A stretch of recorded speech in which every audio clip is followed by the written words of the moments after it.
కూటమి విజయంపై ధీమా వ్యక్తం చేస్తూ ఆంధ్రప్రదేశ్ మాజీ మంత్రి కాపు బలిజ సంక్షేమ శాఖ అధ్యక్షులు చేగొండి హరిరామ జోగయ్య ప్రధాని మోదీకి లేఖ రాశారు.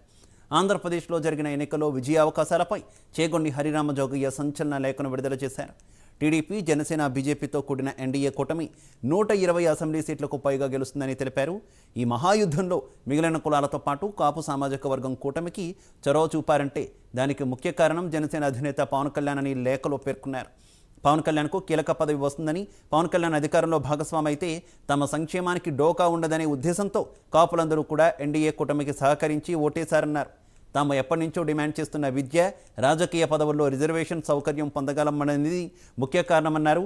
3 పార్టీలను ఒకతాటిపైకి తీసుకువచ్చి కూటమి విజయానికి ముఖ్య కారకుడవుతున్న పవన్ కళ్యాణ్కు రాష్ట్ర అధికారంలో తగిన హోదా కల్పించేందుకు కృషి చేయాలని లేఖ ద్వారా ప్రధాని మోదీకి తెలిపారు. అలాగే డిమాండ్స్పై టీడీపీ అధినేత చంద్రబాబుకు సైతం తెలిపామని మాజీ మంత్రి చేగొండి హరిరామ జోగయ్య తెలిపారు.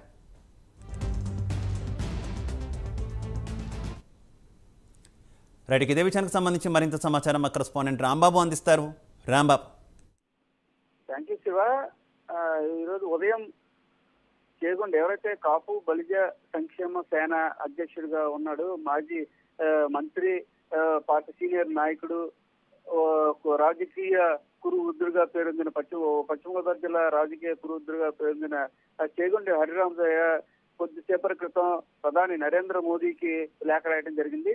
లేఖ సారాంశం ఏంటంటే, ఆంధ్రప్రదేశ్ రాష్ట్రంలో జనసేన, బీజేపీ, తెలుగుదేశం పార్టీ కూటమి ఖచ్చితంగా 120కి పైగా సీట్లు కైవసం చేసుకుంటాం అయితే ఖాయం, ఎన్డీఏ కూటమి అధికారంలోకి రావడం అయితే ఖాయం అంటూ కూడా పేర్కొన్నాడు. అసలు ఎన్డీఏ కూటమి విజయంలో మిగిలిన కులాలతో పాటుగా కాపు కులస్తులు కూడా వాళ్ళ పాత్ర కూడా చాలా కీలకంగా ఉందని కూడా ఆయన లేఖలో పేర్కొనడం జరిగింది. ముఖ్యంగా పవన్ కళ్యాణ్ ఈ కూటమి కలపడానికి, ఈ కూటమిగా ఏర్పడటానికి కీలకంగా పవన్ కళ్యాణ్ వ్యవహరించాడు. తాను తగ్గి కూటమి బలపడడానికి, వైసీపీ అరాచక ప్రభుత్వాన్ని గద్దె దింపడానికి తన కీలకంగా వ్యవహరించాడు. కాబట్టి అధికారంలో భాగస్వామి అయితే తమ సంక్షేమానికి, అటువంటి పవన్ కళ్యాణ్ ఈ అధికారంలో భాగస్వామి అయితే తమ సంక్షేమానికి ఎటువంటి డోకా ఉండదనే ఉద్దేశంతో కాపులందరూ కూడా వన్ సైడ్ గా ఎన్డీఏకి సహకరించి ఓటేశారని కూడా ఆయన లేఖలో పేర్కొనడం జరిగింది. రాష్ట్రంలో ఇప్పటివరకు కూడా జనాభా పరంగా కాపులు ఎక్కువ ఉన్నప్పటికీ కూడా కొందరు అగ్రవర్ణాలకు చెందిన వారు మాత్రమే కాపులను ఉపయోగించుకునే అధికారం వాళ్ళు రాజ్యాధికారం పొందారు తప్ప ఇప్పుడు కూడా కాపులకైతే రాజ్యాధికారం లేదు. గతంలో ఈ రిజర్వేషన్లు కూడా ఉండేవి. గతంలో వారు వచ్చిన తర్వాత బ్రిటిష్ కాలంలో ఉండే రిజర్వేషన్ కూడా వీళ్ళంతా కూడా తొలగించేశారని కూడా లేఖలో పేర్కొన్నారు. నరేంద్ర మోడీ గారికి ముఖ్యంగా తాను ఒక సూచన చేస్తున్నానంటూ ఇంత కూటమి విజయానికి కారణమైన కాపులకు ఎప్పటి నుంచో సమస్య ఉంది. కాపులకు బీసీలుగా గుర్తించడం అనేది ప్రధాన సమస్య.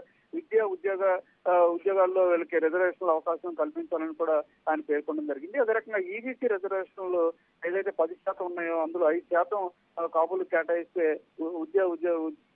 విద్య అలాగే ఉద్యోగ అవకాశాలు ఎక్కువగా వస్తాయంటూ కూడా ఆయన పేర్కొనడం జరిగింది. ఆ రకంగా కాపులకు న్యాయం చేసిన వాళ్ళు అవుతారని కూడా ఆయన పేర్కొనడం జరిగింది. అలాగే జనసేన, తెలుగుదేశం, బీజేపీ కూటమి ఒకటిగా చేసిన ఈ అత్యంత జన సైనికులందరినీ కూడా తన యువకులు, ఉత్సాహవంతులు ఉన్న జన సైనికులను ఏకతాటిపై నడిపి కూటమి విజయానికి అసలు పూర్తిగా ప్రధాన కారణంగా మారుతున్న పవన్ కళ్యాణ్ గారికి రాజ్యాధికారంలో కూడా కీలక పదవి కల్పించాలి. అలా కల్పించినట్టయితే ఖచ్చితంగా సామాజిక వర్గానికి సామాజిక, ఆర్థిక, రాజకీయపరమైన రిజర్వేషన్ కల్పించడం ద్వారా కాపు, బలిజ, తెల్లగా ఉంటారు. ఈ కులస్తులందరూ కూడా న్యాయం జరుగుతుందని కూడా ఆయన మోడీకి అయితే తన కోరికగా, తన డిమాండ్ గా కూడా పేర్కొనడం జరిగింది. అదే రకంగా ఈ లేఖకు సంబంధించిన ఒక ప్రతిని కూడా ఎవరైతే ఇప్పుడు కూటమిలో అధికారం వస్తుందో ఒక కీలక పదవి పోషించే చంద్రబాబు కూడా తాను పంపుతున్నట్టు కూడా ఆయన లేఖలో పేర్కొనడం జరిగింది. అంటే మొదటిసారిగా కాపు బలిజ సంక్షేమ సేన అధ్యక్షుడు చేగొండి హరిరామ జోగయ్య మొదటి నుంచి కూడా అటు తెలుగుదేశం పార్టీకి, జనసేనకు, అదే రకంగా ఎన్డీఏ ప్రభుత్వం అధికారం రావడం కోసం అనేక లేఖల ద్వారా తన అభిప్రాయాన్ని, తన రాజకీయ అనుభవాన్ని కూడా లేఖల ద్వారా మొదటి నుంచి కూడా చెబుతూ వస్తున్నాడు.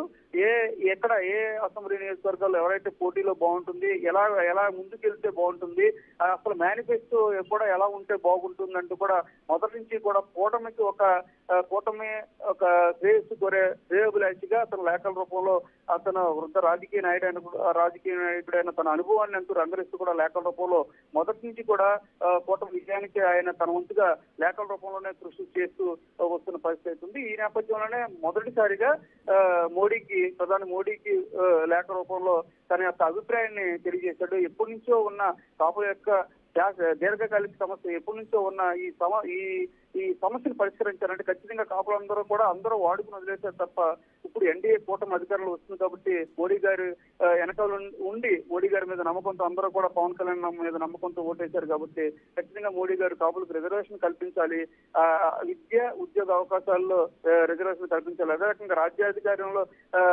ఏదైతే రాజకీయ పరమైన కూడా ఈ రిజర్వేషన్ లో కనుక అవకాశం కల్పించినట్టయితే సమాజంలో బీసీలతో పాటు కాపులు కూడా ముందుకు వెళ్తారు. అదే ఉద్దేశంతో పవన్ కళ్యాణ్ గారి మీద నమ్మకంతో మోడీ గారి మీద నమ్మకంతో వీళ్ళంతా కూడా ఎన్డీఏ కూటమికి ఓటేసిన పరిస్థితి ఉంది కాబట్టి వీళ్ళని ఒకసారి చూడాలి. ఈసారి రిజర్వేషన్ అంశం మీద ప్రధానంగా మోడీ గారు దృష్టి పెట్టాలనే అంశాన్ని జోగయ్య తన లేఖలో పేర్కొంటూనే అదే రకంగా ఆ ప్రతిని కూడా గతంలో చంద్రబాబు నాయుడు గారికి కూడా ఈ లేఖ పంపాను కాబట్టి మరోసారి మోడీ గారికి లేఖ పంపిన ప్రతిని చంద్రబాబు కూడా పంపుతున్నానంటూ కూడా హరిరామ జోగయ్య లేఖలో స్పష్టంగా పేర్కొన్నారు. Okay, thank you.